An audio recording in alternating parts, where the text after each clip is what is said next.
ಆತ್ಮೀಯ H60 ನ್ಯೂಸ್ಗೆ ಸ್ವಾಗತ. ನಾನು ನಿಮ್ಮವ MI ಅಥವಾ ಮಲ್ಲಪ್ಪ ಜೋತವರ್. ಆತ್ಮೀಯರೇ, ಈಗಾಗಲೇ ನಿಮ್ಮ ಮುಂದೆ ಧರ್ಮಸ್ಥಳ ಬಿಟ್ಟು ಮತ್ತೇನು ಕಣ್ಣಿ ಕಾಣ್ತಾ ಇಲ್ಲ ಅನ್ನೋದು ನಮಗೆ ಗೊತ್ತು. ಯಾಕಂದರೆ ಎಲ್ಲ ಇಡೀ ಕರ್ನಾಟಕದ ಕಣ್ಣೆಲ್ಲ ಧರ್ಮಸ್ಥಳದತ್ತ. ಧರ್ಮಸ್ಥಳದ ಈ ನಿಗೂಢ ಸಾವುಗಳು, ನಿಗೂಢ ತಲೆಬುರುಡೆಗಳು, ನಿಗೂಢ ಆದಷ್ಟು ಇದನ್ನೆಲ್ಲ ಮುಚ್ಚಿ ಹಾಕಬೇಕು ಅನ್ನೋದು ಪ್ರಯತ್ನ ಸಾಕಷ್ಟು ಮಾಡಿದರು. ಆದರೂ ಕೊನೆಗೆ SIT ನೇಮಿಸುವಂಥ ಅನಿವಾರ್ಯತೆ ಕರ್ನಾಟಕ ಜನ, ರಾಷ್ಟ್ರದ ಜನ ತಂದರು ಅನ್ನೋದು ಒಂದು ದೊಡ್ಡ ಸಾಧನೆ. ಇದೊಂದು ಫಸ್ಟ್ ಟೈಮ್ ಇಂಥದ್ದಾಗಿದ್ದು ಇತಿಹಾಸದಲ್ಲ, ಅದರಲ್ಲಿ ಎರಡು ಮಾತಿಲ್ಲ. ಅದರಲ್ಲೂ ಧರ್ಮಸ್ಥಳದಂಥ ಒಂದು ಧಾರ್ಮಿಕ ನೆಲೆಗಟ್ಟಿನಲ್ಲಿ ಅಧರ್ಮೀಯರು ಏನು ಮಾಡಿದ್ರಪ್ಪ, ನಾವು ಇದನ್ನು ಅಧರ್ಮೀಯರು ಮಾಡಿದರು ಅಂತ ಹೇಳಬೇಕಾಗಿದೆ. ಯಾಕಂದ್ರೆ ಈ ಕೆಲಸ ಒಬ್ಬ ಧರ್ಮಿಷ್ಠರಿಂದ, ಒಬ್ಬ ಪ್ರಾಮಾಣಿಕ ವ್ಯಕ್ತಿಗಳಿಂದ ಇದಾಗಲಿಕ್ಕೆ ಸಾಧ್ಯನೇ ಇಲ್ಲ. ಯಾರು ಅನ್ಯಾಯಕ್ಕೋರಿದ್ದಾರೋ, ಯಾರು ಲಫಂಗರಿದ್ದಾರೋ, ಯಾರು ಅಧರ್ಮೀಯರಿದ್ದಾರೋ, ಯಾರು ಮೂಲಭೂತವಾದಿಗಳಿದ್ದಾರೋ, ಯಾರು ಅತ್ಯಂತ ಬುದ್ಧಿವಂತರಿದ್ದಾರೋ, ಅಥವಾ ಈ ವ್ಯವಸ್ಥೆ ತಮಗೆ ಹೆಂಗೆ ಬೇಕೋ ಹಂಗೆ ಅನುಕೂಲ ಮಾಡಿಕೊಂಡ್ರೆ ಆಟ ಆಡುವಂಥ ಜನ ಇದ್ದಾರೋ, ಅವರೆಲ್ಲರ ಪಾಪಕೃತ್ಯಗಳಿಂದ ಇವತ್ತು ಧರ್ಮಸ್ಥಳ ಅದಕ್ಕೆ ಒಂದು ತನ್ನದೇ ಅಂತ ಉನ್ನತವಾದ ಅತ್ಯುನ್ನತವಾದ ಅದರ ಬಗ್ಗೆ ಪವಿತ್ರತೆ ಇದ್ದ ಸ್ಥಳದ ಬಗ್ಗೆ ಒಂದಿಷ್ಟು ಬೇಜಾರಾಗುವಂಥ ಘಟನೆಗಳಾಗ್ತಾ ಇದ್ದಾವೆ. ಆ ದಿಶೆಯಲ್ಲಿ SIT ನಿಧಾನಕ್ಕೆ ತನ್ನ ಕೆಲಸವನ್ನು ಶುರು ಮಾಡಿದ. ಆ ಅನಾಮಿಕ ವ್ಯಕ್ತಿಯನ್ನು ಎನ್ಕ್ವೈರಿ ಮಾಡಲಿಕ್ಕೆ ಸ್ಟಾರ್ಟ್ ಮಾಡಿದ. ಆ ಅನಾಮಿಕ ತಾನು ಏನು ಕಂಡಿದ್ದ, ನೋಡಿದ್ದ, ಅಲ್ಲಿದ್ದಂಥವ್ರು ಯಾರು, ಏನು, ಎಂತು, ತಾನು ಹೇಗೆ ಓಡಿ ಹೋದೆ, ಯಾಕೆ ಓಡುವಂಥ ಪ್ರಸಂಗ ಬಂತು, ನಾ ಎಷ್ಟು ಜನರನ್ನು ಎಲ್ಲೆಲ್ಲಿ ಹೋಗಿದ್ದೀನಿ, ಏನೇನು ಮಾಡಿದ್ದೀನಿ ಅನ್ನೋದು ಪ್ರತಿಯೊಂದು ಉತ್ತರ ಈಗ ಕೊಡ್ಲಿಕ್ಕೆ ಸ್ಟಾರ್ಟ್ ಮಾಡಿದ್ದಾರೆ. ಅದರಲ್ಲೂ ಮುಖ್ಯವಾಗಿ ಈ ಕೇಸನ್ನು ಶುರು ಮಾಡಿದಂತಹ, ಎನ್ಕ್ವೈರಿ ಮಾಡಲಿಕ್ಕೆ ಶುರು ಮಾಡಿದಂತಹ ಇಬ್ಬರೂ ಅಧಿಕಾರಿಗಳಿಗೆ ಈ ತನ್ನ ಉತ್ತರವನ್ನು ನೀಡ್ತಾ ಇದ್ದಾರೆ. ನಮ್ಮ ಈ ತಲೆಬುರುಡಿಗೆಯನ್ನು ಹಿಡಿದುಕೊಂಡು ಬಂದಂಥ ಅನಾಮಿಕ ವ್ಯಕ್ತಿ ಅಥವಾ ಭೀಮ ಅಂತ ಕರ್ಕೊಳ್ತಾ ಇದ್ದೀವಿ. ಅವ್ರನ್ನ ಪ್ರತಿಯೊಂದು ಹಂತದಲ್ಲೂ ಅವ್ರನ್ನ ಪರೀಕ್ಷೆ ಮಾಡ್ತಾರೆ. ಮೊದಲು ಕಸಿ ಕೇಳ್ತಾ ಇದ್ದಾರೆ, ಏನು ಮಾಡಿದರು, ಏನು, ಯಾಕೆ ಅಂತ. ಅವನು ಯಾರು ಇದಂತ ಡಿಸ್ಕ್ಲೋಸ್ ಮಾಡಲಾರಂಥ ವಿಷಯ. ಆದರೆ ಆರಂಭಂತೆ ಆಗ್ಯದ. ಯಾಕಂದ್ರೆ ಅವು ಯಾರು ಏನು ಅಂತ ಗೊತ್ತಾದ್ರೆ ಅವಳ ಜೀವಕ್ಕೆ ಆಪತ್ತು ಅನ್ನೋದು ಎಲ್ಲರಿಗೂ ಗೊತ್ತಿರೋದ ವಿಷಯ ಅದ. ಬಟ್ ಅದೇ ಕಾಲಕ್ಕೂ ಈ ಅಧರ್ಮೀಯರಿಗೆ ಅವನಾರು ಅಂತ ಇವತ್ತು ಗೊತ್ತಾಗಿದ್ದರೂ ಸಹ ಏನೂ ಮಾಡೋ ಸ್ಥಿತಿಯಲ್ಲಿದ್ದಾರೆ ಇವತ್ತು ಅವರು. ಯಾಕಂದ್ರೆ ನ್ಯಾಯಾಂಗದ ಮೂಲಕ ಈ ತನಿಖೆ ಸ್ಟಾರ್ಟ್ ಆಗ್ಯದ. ಜೊತೆಗೆ ಕರ್ನಾಟಕ ಸರ್ಕಾರ ಪೂರ್ತಿಯಾಗಿ ಇವತ್ತು ಅವ್ರ ಹಿಡಿದಲ್ಲಿದ್ದಂಥ ಸರ್ಕಾರ ಅಲ್ಲ, ಯಾವ ವ್ಯಕ್ತಿ ಅಧರ್ಮೀಯರು ಮಾಡಿದಾರೋ ಅವರು. ಹೀಗಾಗಿ ಏನು ಮಾಡಬೇಕು ಅನ್ನೋದು ತೋರಿಸ್ತಾ ಇಲ್ಲ. ಅವರು ಇವತ್ತು ಏನಪ್ಪ ಅಂದ್ರೆ ಇಂದ ಆಗಿರ್ಬೋದು, ನಾಳೆ ಆಗಿರ್ಬೋದು, ದಿನ ಹೋದಂಗೆ ಇನ್ನೂ ಹೆಚ್ಚು ಆತಂಕಕ್ಕೊಳಗಾಗುವ ಸ್ವಾಭಾವಿಕ ಅದ. ಆದರೆ ಅದೇ ಕಾಲಕ್ಕೆ ಅನಾಮಧೇಯ ಭೀಮ ಅತ್ಯಂತ ತೃಪ್ತಿಯಿಂದ ಸಮಾಧಾನಕರವಾಗಿ ಕೇಳಿದ ಪ್ರತಿಯೊಂದು ಪ್ರಶ್ನೆ ಕ್ರಾಸ್ ಪ್ರಶ್ನೆಗೆ ಉತ್ತರ ಕೊಡ್ತಾ ಇದ್ದಾನಂತ ವರದಿಗಳಿದ್ದಾವೆ.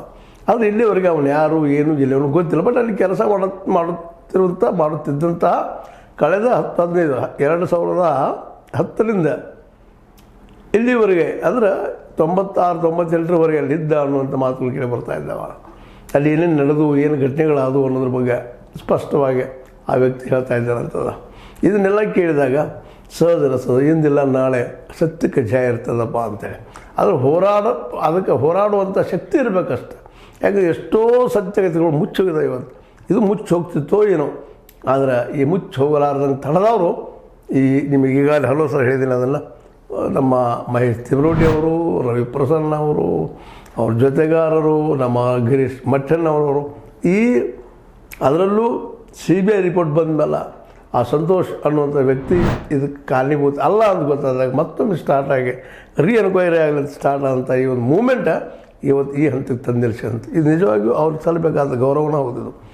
ಯಾಕಂದರೆ ಇನ್ನೂ ಒಂದು ವಾರದಲ್ಲಿ ಇದು ಕ್ಲಿಯರ್ ಆಗೇ ಆಗ್ತದೆ, ಯಾರೇನು ಎಂತು ಅಂತೇಳಿ ಸತ್ಯ ಹೊರಗೆ ಬಂದೇ ಬರ್ತದೆ. ಎಷ್ಟು ವರ್ಷ ಅಂತ ಅವ್ರು ಮುಚ್ಕೊಳ್ಳೋರಿದ್ದಾರೆ ಯಾರು ಏನು ಅಂತೇಳಿ.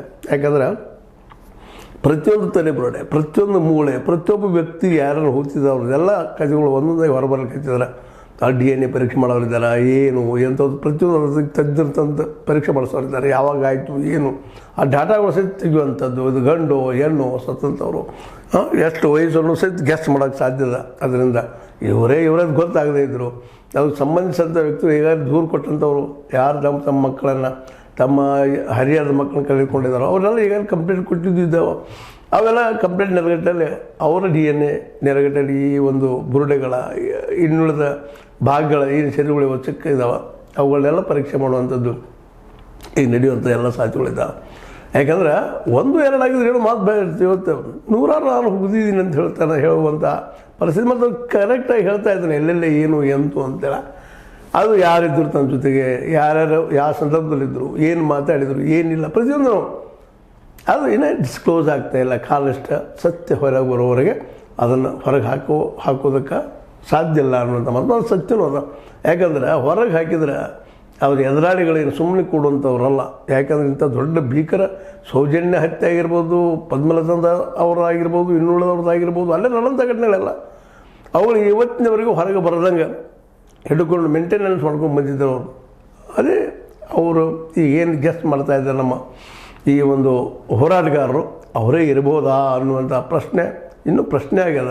ಎಲ್ಲಿವರೆಗೆ ಪೂರ್ತಿಯಾಗಿ ರಿಪೋರ್ಟ್ ಹೊರಗೆ ಬರೋದಿಲ್ಲವೋ ಅಲ್ಲಿವರೆಗೆ ಯಾರ ಬಗ್ಗೆ ನಾವು ಹೇಳಲಿಕ್ಕೆ ಸಾಧ್ಯ ಇಲ್ಲ ಅನ್ನುವಂಥ ಮಾತು. ಮತ್ತು ಅಷ್ಟು ಸುಲಭವೂ ಇಲ್ಲ ಈ SITಗೆ ಯಾರು ತಪ್ಪು ಮಾಡಿದ್ದಾರೆ ಅವ್ರನ್ನ ಹಿಡಿದು ಕೊಡುವಂಥದ್ದು ಮಾಡುವಂಥದ್ದಿಲ್ಲ. ವರದಿಯನ್ನು ಸರ್ಕಾರಕ್ಕೆ ಒಪ್ಪಿಸ್ಬೇಕಾಗ್ಯದ. ಆ ಸರ್ಕಾರಕ್ಕೆ ಎಲ್ಲಿವರೆಗೆ ಒಪ್ಪಿಸೋದಿಲ್ಲೋ ಅಲ್ಲಿವರೆಗೆ ಗುಪ್ತ ಉಳಿಯುವಂಥ ಸಾಧ್ಯತೆಗಳು ಹೆಚ್ಚಿದ್ದಾವೆ. ಯಾಕಂತಂದ್ರೆ ಈ ಅನಾಮಧೇಯ ವ್ಯಕ್ತಿಗೆ ಅವ್ರ ಜೀವಕ್ಕೆ ಹಾನಿ ಆಗಬಾರ್ದು ಅನ್ನೋದು ಅಷ್ಟು ಮಹತ್ವದ.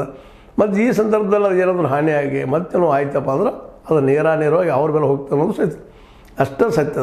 ಅದೇನೋ ಆಗಲಿ ಇವತ್ತಿಗೂ ಸಹಿತ ಕೆಲವೊಂದಿಷ್ಟು BJP ನಾಯಕರು ಅಲ್ಲಿಯ ಒಂದು ಧರ್ಮಸ್ಥಳದ ಪವಿತ್ರತೆ ಬಗ್ಗೆ ಮಾತಾಡ್ತಾ ಇದ್ದಾರೆ ವಿನಃ ನಿಜವಾಗ್ಲೂ ಇದು ಆಗಿದ್ದರೆ ಇದು ಹೊರಗೆ ಬರಲಿ ಅಂತ ಮಾತು ಪೂರ್ಣ ಪ್ರಮಾಣದಲ್ಲಿ ಬರ್ತಾಯಿಲ್ಲ. ಅದು ಒಂದು ನೋವಿನ ವಿಷಯ ಆಗ್ತಾಯಿದೆ ಅಂತ. ಯಾಕಂದ್ರೆ ತಪ್ಪು ಮಾಡಿದವರು ಯಾರೂ ಇಲ್ಲ. ಅವರು ಅಧರ್ಮೀಯರು, ಅವರು ಸಮಾಜ ದ್ರೋಹಿಗಳು, ಜನದ್ರೋಹಿಗಳು, ಅದರಲ್ಲಿ ಎರಡು ಮಾತಿಲ್ಲ. ಅವರು ಆಗದೇ ಇರಲಿ ಅಂತ ನಾವೆಲ್ಲ ಬಯಸ್ತಾ ಇದ್ದೀವಿ. ಬಟ್ ಈಗಿನವರೆಗಿನ ಈ ತನಿಖಾವಧಿ ಸ್ಟಾರ್ಟ್ ಆದಂಥವರೆಗಿನ ಈಗಾಗಲೇ 4 ತಾಸುಗಳಿಂದ ಅದು 4 ಗಂಟೆಗಳಿಂದ ಈ ಅನಾಮಧೇಯರನ್ನು ಇಂಟ್ರಾಗೇಷನ್ ಮಾಡ್ತಾಯಿದ್ದಾರೆ, ಪ್ರಶ್ನೆ ಮಾಡ್ತಾರೆ, ಪ್ರಶ್ನೆ ಮೇಲೆ ಪ್ರಶ್ನೆ ಮಾಡ್ತಾಯಿದ್ದಾರೆ. ಇನ್ನೂ ನಾಳೆ ನಾಡದ್ದು ನಿರಂತರ ನಡೆಯುವಂಥ ಕೆಲಸ ಇದು. ಇವತ್ತಂತೆ ಅವರು ಎಲ್ಲಿ ಹೂಸಿಟ್ಟಿದ್ದಾರೋ ಅಲ್ಲಿ ಜಾಗಕ್ಕೂ ಕರ್ಕೊಂಡು ಹೋಗುವಂಥ ಎಲ್ಲ ಸಾಧ್ಯತೆಗಳಿದ್ದಾವೆ. ಯಾಕಂದ್ರೆ ಸತ್ಯ ಹೊರಗೆ ಬರಲಿ ಅನ್ನೋದು ನಮ್ಮಷ್ಟು ಗೊತ್ತಲ್ಲ. ಅವು SIT ಅವರಲ್ಲೂ ಅದು ಅನ್ನೋದು ಸ್ಪಷ್ಟ ಆಗ್ತಾ ಅನ್ನೋದು. ಈಗೇನು ನೇಮಿಸಿದ್ದಾರೆ ಈ SIT ಟೀಮ ಒಂದು ರೀತಿಯಿಂದ ಏನಪ್ಪ ಅಂತಂದರೆ ಇದು ಪೂರ್ಣ ಪ್ರಮಾಣದಲ್ಲ ಪ್ರಾಮಾಣಿಕವಾಗಿ ಕೆಲಸ ಮಾಡ್ತಾ ಇದೆ ಅನ್ನುವಂಥದ್ದು ಅವರು ಇಡುತ್ತಿರೋದು ಪ್ರತಿಯೊಂದು ಹೆಜ್ಜೆಯಿಂದ ಸ್ಪಷ್ಟ ಆಗ್ತಾ ಅನ್ನೋದು. ಯಾಕಂದರೆ ಹುಡುಗಾಟದ ವಿಷಯ ಅಲ್ಲ ಇದು ನಿಜವಾಗಿಯೂ ಸತ್ಯನ ಹೊರ ಹಾಕೋದು ಭಾಳ ಕಷ್ಟದ ಕೆಲಸ. ಈಗಾಗಲೇ ಹೂತಿರುವಂತಹ ಆ ಹೆಣಗಳನ್ನು ಹೊರಗೆ ತೆಗಿಬೇಕು, ಸೂಕ್ಷ್ಮ ತಗೊಳ್ಬೇಕಾಗ್ತದೆ. ತೆಗೆದು ಅದನ್ನು ಪರೀಕ್ಷೆ ಮಾಡಿ ಆ FSL ಕಳಿಸಿ ಅವ್ರ ರಿಪೋರ್ಟ್ ಬಂದಿವಲ್ಲ, ಏನು ಸುದೀರ್ಘವಾದಂಥ ಒಂದು ಇದು ಏನಪ್ಪ ತನಿಖೆ. ಅದಕ್ಕಾಗಿ ಅಲ್ಲಿವರೆಗೆ ನಾವೆಲ್ಲರೂ ವೇಟ್ ಮಾಡಬೇಕಾಗ್ತದೆ. ಆದರೂ ಕುತೂಹಲ ಪ್ರತಿಯೊಬ್ಬರಿಗೆ ಏನಾಗ್ತು ಏನಿಲ್ಲ ಅಂತೇಳಿ. ಆದರೆ ಇವತ್ತು ಸಹಿತ ಆ ತನಿಖೆ ಮುಂದುವರಿತಾ ಹೋಗೋದಿದೆ. ಅದೇ ಕಾಲಕ್ಕೆ ಹಿಂದಿನ ದಿನದಿಂದ ಸಾಕಷ್ಟು 4 ಗಂಟೆವರೆಗೆ ಅವ್ರನ್ನ ಎನ್ಕ್ವೈರಿ ಮಾಡಿ ಏನು ಪರಿಸ್ಥಿತಿ ಇದೆ ಪ್ರತಿಯೊಂದರ ಬಗ್ಗೆನೂ ಪ್ರತಿ ಇಂಚು ಅಥವಾ ಸೆಂಟಿಮೀಟರ್ ಸಹಿತ ಪರೀಕ್ಷೆ ಮಾಡ್ತಾ ಇರೋದರಿಂದಾಗಿ ಈಗಾಗಲೇ ಅದು ಯಾವ ಅಧರ್ಮೀಯರಿದ್ದಾರೋ ಅವರಲ್ಲಿ ಚಳಿ ಜ್ವರವನ್ನು ಹುಟ್ಟಾಕಿದ ಅನ್ನೋದ್ರಲ್ಲಿ ಎರಡು ಮಾತಿಲ್ಲ. ಅವರ ಮುಖವಾಡ ಹಾಕ್ಕೊಂಡಿರ್ಬೋದು, ಭಾಳ ನಮಗೇನು ಆಗಿಲ್ಲ ಅನ್ನೋಂಗೆ ಇರ್ಬೋದು. ಬಟ್ ಆದರೆ ಈ ತನಕ ಅವ್ರು ತಿಳ್ಕೊಂಡಿರಲ್ಲ ಇಷ್ಟು ದೀರ್ಘಕ್ಕೆ ಹೋಗ್ತದೆ, ಈ ಹಂತಕ್ಕೆ ಬಂದು ನಿಲ್ತದೆ ಅಂಥೇಳಿ. ಆದರೆ ಅವ್ರು ಮಾಡಿದಂಥ ಅಪರಾಧಗಳು ಸಣ್ಣವಲ್ಲವು, ಯಾರೂ ಕ್ಷಮಿಸಲಾರದ ಅಪರಾಧಗಳು. ಅದು ಫಸ್ಟ್ ಟೈಮ್ ಹೊರಗೆ ಬರ್ತಾಯಿದೆ. ಆಗಲಿ ಇವತ್ತು ಮತ್ತೆ ತನಿಖೆ ಆಗ್ತದೆ, ನೋಡೋಣ. ನೋಡ್ತಾ ಅದು ಏನಾಗಬಹುದು ಅನ್ನೋದನ್ನು ಮತ್ತು ನಾವು ನಿಮ್ಮೊಂದಿಗೆ ಹೇಳ್ತಾ ಇರ್ತೀವಿ. ಯಾಕಪ್ಪ ಅಂತಂದ್ರೆ ನಿಮಗೂ ಎಷ್ಟು ಆಸಕ್ತಿ ಕುತೂಹಲ ಇದೆಯೋ ನಮಗೂ ಅಷ್ಟು ಆಸಕ್ತಿ ಕುತೂಹಲ ಇದೆ. ನೀವು ನೋಡ್ತಾ ಇರಿ ಇದನ್ನು ಕ್ಷಣದ ಸುದ್ದಿಗಳು ನಾವು ಸಾಧ್ಯಷ್ಟು ಮಟ್ಟಿಗೆ ತಮ್ಮೊಂದಿಗೆ ಹಂಚಿಕೊಳ್ಳೋ ಪ್ರಯತ್ನ ಮಾಡ್ತಾ ಇರ್ತೀವಿ. ಒಂದು ಮಾತು ಸತ್ಯ, ಯಾವುದೇ ಇವತ್ತಿನ ಮೀಡಿಯಾ ಇರ್ಬೋದು ಅವ್ರು ಯಾರಿಗೂ ಇವರೇ ಇದೇ ನಿಶ್ಚಿತ ಸುದ್ದಿ ಅಂತ ಹೇಳಲಿಕ್ಕೆ ಸಾಧ್ಯ ಇಲ್ಲ. ಗೆಸ್ ಮಾಡ್ತಾಯಿದ್ವಿ ನಾವೆಲ್ಲರೂ. ಆ ಗೆಸ್ ಸತ್ಯ ಆಗಬಹುದು ಅಂಥೇಳಿ ಭಾಳಷ್ಟು ಜನರ ಅಭಿಪ್ರಾಯ ಮತ್ತು ಸತ್ಯ ಆಗ್ತದೆ ಅನ್ನೋಂಥ ವಿಶ್ವಾಸ. ಅದಕ್ಕಾಗಿ ಎಲ್ಲರೂ ಇವತ್ತು ಕಾಂಪಿಟೇಷನ್ ಮಾಡ್ತಾಯಿದ್ದಾರೆ, ಸುದ್ದಿಗಳು ತೆಗಿಬೇಕು, ಹೊರಗೆ ಹಾಕಬೇಕು ಅಂತೇಳಿ. ಅದ್ರಲ್ಲಿ ನಾವು ಸ್ವಲ್ಪ ಅಳಿದ ಸೇವೆ ತಮ್ಮೊಂದಿಗೆ ಹಂಚ್ಕೊಳ್ತಾ ಇದ್ವಿ. ನಿಮಗಿದು ಲೈಕ್ ಆಗಿರ್ಬೋದು ಅಂತ ಹೇಳ್ತಾ ಇದು ಲೈಕ್ ಮಾಡ್ತಾಯಿರಿ, ಶೇರ್ ಮಾಡ್ತಾಯಿರಿ, ಕಮೆಂಟ್ ಮಾಡ್ತಾಯಿರಿ ಅಂತ ಹೇಳ್ಕೊಳ್ತಾ ಸಬ್ಸ್ಕ್ರೈಬ್ ಮಾಡೋದು ನಿಲ್ಲಿಸ್ಬೇಡ್ರಿ. H16 ನ್ಯೂಸ್ ಅರ್ಥಾತ್ ಹೇ ಸಿದ್ದರಾಮಯ್ಯ ಸತ್ಯದ ಕೈಗೊಂಡು ವಂದನೆಗಳು.